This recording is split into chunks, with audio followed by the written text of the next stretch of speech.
विकास story channel के नाज़रीन अस्सलाम वालेकुम। वह एक अजीब सी रात थी। मुझे समझ नहीं आ रहा था मैं क्या करूं, क्या ना करूं। शादी की पहली रात थी और दुल्हन बनी बैठी मेरी बीवी ने कहा, खबरदार मुझे हाथ मत लगाना, मैं किसी और से मोहब्बत करती हूँ। यह ज़बरदस्ती की शादी हुई है और याद रखो, तुम कुछ भी कर लो, मेरी मोहब्बत ना हासिल कर पाओगे, ना मैं तुम्हें चाहूँगी। इसकी आंखों में आंसू थे। मैं हैरान परेशान पागलों की तरह इसे देखने लगा और सोचने लगा कि ये क्या हो गया है। जब कुछ समझ ना आया तो उठा और वज़ू किया और नमाज के लिए चला गया और अपने अल्लाह से ज़िक्र किया कि या रब, ये कैसा इम्तिहान है।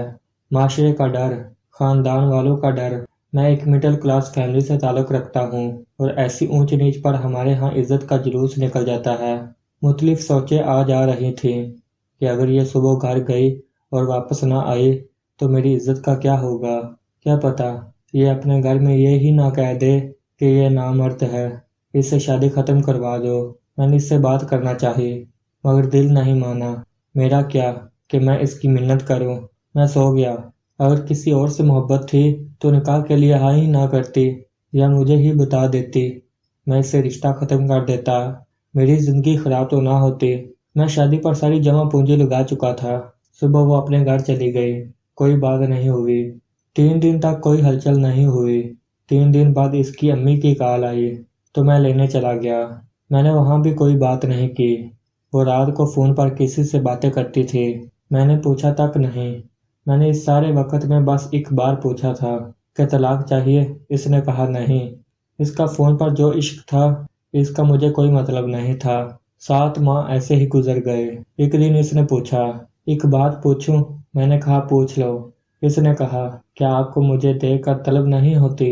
मैंने कहा 25 साल कंट्रोल रखा तो तुझे क्या लगता है अब नहीं रख सकता।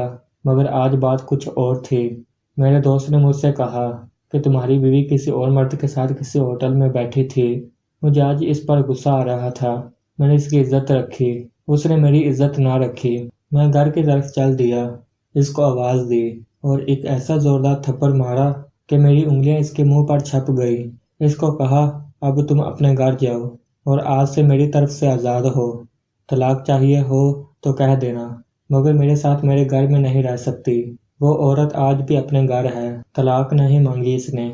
जिसके इश्क में वो पागल थी उसने इसको अपनाया ही नहीं। एक दिन रोती हुई इसकी कॉल आई थी कि मुझे अपने नाम से महरूम ना करना। बस भले ही मुझे अपने आसपास जगह ना दो, लेकिन तलाक मत देना। बस एक आखिरी ख्वाहिश पूरी कर दो। मैंने इसकी ख्वाहिश का एहतराम किया, तलाक नहीं दी। इसके बाद मुझे 3 से 4 साल लगे खुद को नॉर्मल इंसान बनाने में, औरत पर यकीन करने में कि हर औरत एक जैसी नहीं होती। फिर आखिर मैंने दूसरी औरत से शादी कर ली। अब मेरे 3 बच्चे हैं। मेरी ये वाली बीवी बहुत ही नेक निकली। पता नहीं वो 2-3 साल जो मैंने हौसले से गुजारे, इसकी वजह से अल्लाह ने इनाम की सूरत में दिया कि मैं अब थोड़ी सी हमदर्दी को भी बहुत बड़ी बात समझने लगा था। मैं ज़रा सा भी परेशान हो जाऊं तो मेरी बीवी की नींदें उड़ जाती हैं। इसको मुझसे इश्क है और बेइंतहा इश्क। एक वो पहली औरत, एक ये औरत। मैं तो वही था, वही हूँ। मेरी पहली बीवी अब पागल हो चुकी है। मेरे नाम लिख लिख कर चूमती रहती है और गलियों में फिरती रहती है। इसे अपनी होश ही नहीं रही अब। लोग अब भी कहते हैं मैं जालिम हूँ। इस पर जुल्म इतने किए कि वो पागल हो गई। अब मैं क्या कहूँ लोगों से। हराम मोहब्बत का मुकद्दर जिल्लत ही होती है। होश करो, हराम मोहब्बत का मुकद्दर जिल्लत है, बस जिल्लत।